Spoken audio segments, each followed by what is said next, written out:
Class inter کے تمام بچوں کو مدر کالج آف سائنس اور میری طرف سے السلام علیکم۔ امید ہے آپ تمام خیریت سے ہوں گے۔ اردو دوسرا سبق مجسمہ صفحہ نمبر 14 اور اس کے 2 پیراگراف ہو چکے۔ آخری گفتگو یہ ہوئی تھی کہ بادشاہ کو ملکہ کی طرف سے تو کوئی محبت نہ ملی، جس کی وجہ سے وہ ہر وقت بے چین اور بے قرار رہنے لگا۔ وزیروں مشیروں نے مختلف قسم کی اس کے سامنے چیزیں رکھی، لیکن اس کا دل پھر بھی نہیں لگتا تھا۔ البتہ ایک چیز ایسی تھی کہ جس کی وجہ سے بادشاہ کا دل کسی حد تک لگ جاتا تھا، وہ تھی ہاتھ کی بنائی ہوئی چیزیں، پینٹنگ لے لیں، اب وہ کسی پیپر پر ہو یا پھر باقاعدہ کوئی پتلے کی صورت میں ہو۔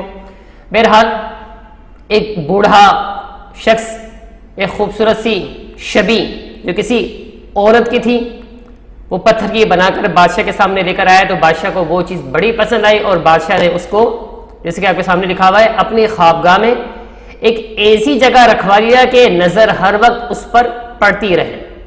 دیکھیں اب آگے، یہ مجسمہ 1.5-2 فٹ سے زیادہ نہ تھا، مگر سنگ تراش نے اس میں ایسی زندگی بھر دی تھی کہ اسے دیکھ کر اس کے قد و قامت کا احساس تک نہ ہوتا تھا۔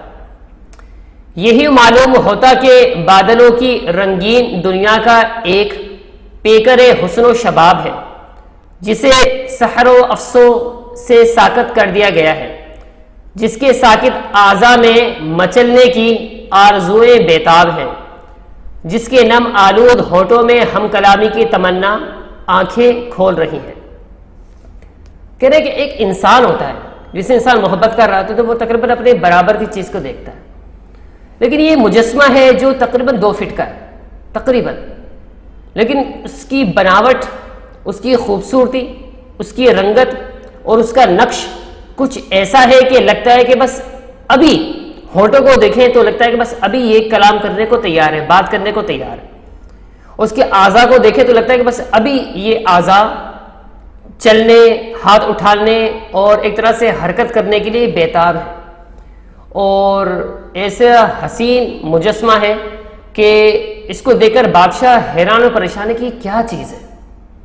بہرحال اب اٹھتے بیٹھتے، آپ کی بک میں لکھا ہوا ہے اٹھتے بیٹھتے بادشاہ کی نگاہ اس مجسمے پر پڑتی اور وہیں جم جاتی تھی۔ اس کی خوابگاہ میں صنعت و حرفت کی 20 چیزیں تھیں، مگر نہ جانے مجسمے میں کیا بات تھی کہ وہ اسے دوسری چیزوں کی طرف متوجہ نہ ہونے دیتی تھی۔ بعض اوقات وہ پہرو محویت کے عالم میں کھڑا اسے تکتا رہتا، ایسا معلوم ہوتا تھا جیسے اس کے اور اس مجسمے کے درمیان نامعلوم طور پر ایک رشتہ، ایک تعلق پیدا ہو گیا ہے۔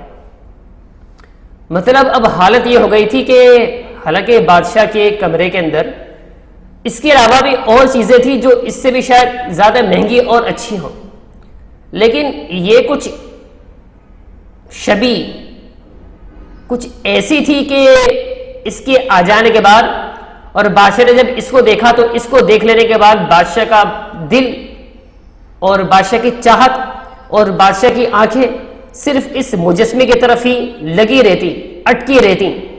دیر دیر تک بادشاہ کھڑا رہتا اور اسی مجسمے کو تکتا رہتا، دیکھتا رہتا۔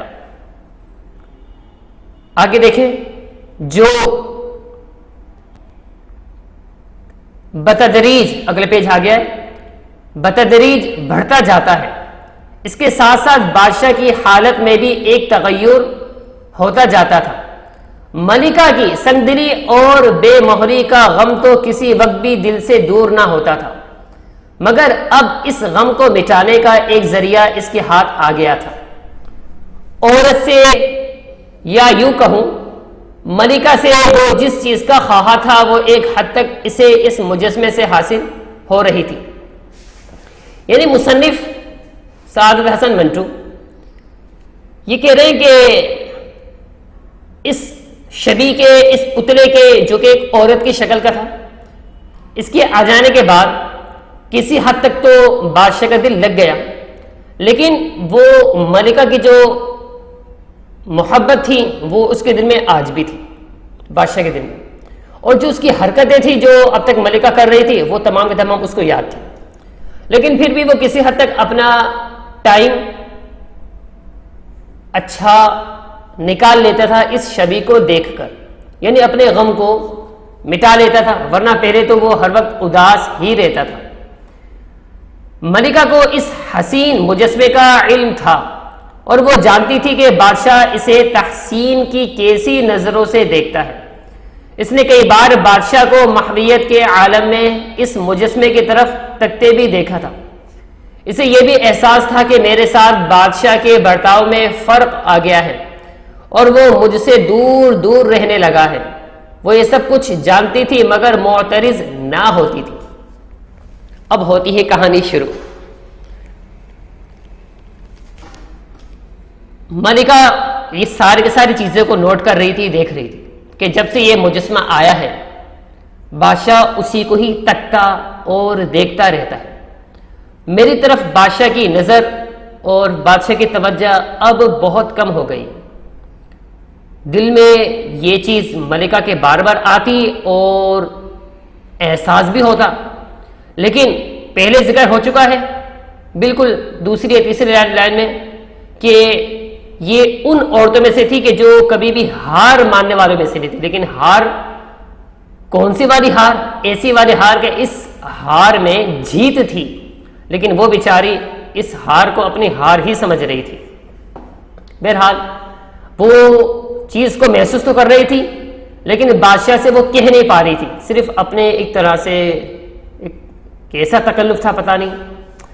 بہار کا موسم آیا، آنکھوں میں آپ سے آپ ایک خمار، دل میں ایک درد اور ایک روح میں ایک تشنگی پیدا ہو جانے کا موسم آیا، جب ہر جاندار اپنے لیے ایک مونس و مساج کی جستجو کرتا ہے۔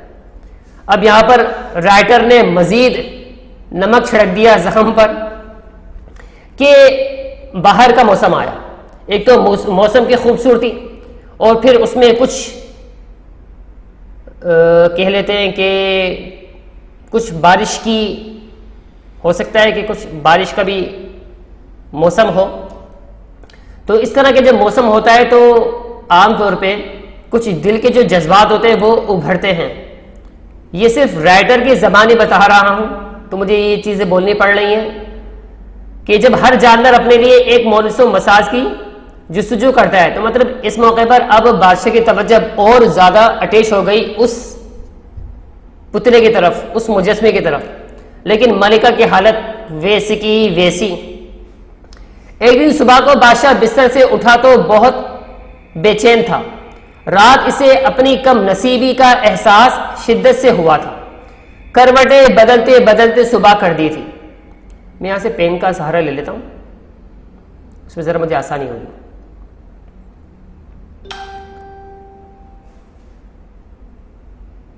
یہ صحیح رہے گا، ٹھیک ہے جی، دوبارہ پڑھتے ہیں ذرا۔ ہاں، کروٹیں بدلتے بدلتے صبح کر دی تھی۔ ملکہ سے اسے جتنی شکایتیں اور رنجشیں تھیں وہ سب تازہ ہو گئی تھی۔ ان خیالات کا اثر اب تک زائل نہ ہوا تھا۔ وہ آہستہ سے اٹھ کر دریچے کے پاس جا کھڑا ہوا۔ نیچے پائیں باغ میں خوش گلوں پرندوں کے چہچے بہار کو رنگین تر بنا رہے تھے۔ بادشاہ اور بھی افسردہ ہو کر دریچے کے پاس سے چلا آیا۔ اب اس کی نظر مجسمے پر پڑی۔ آج یہ مجسمہ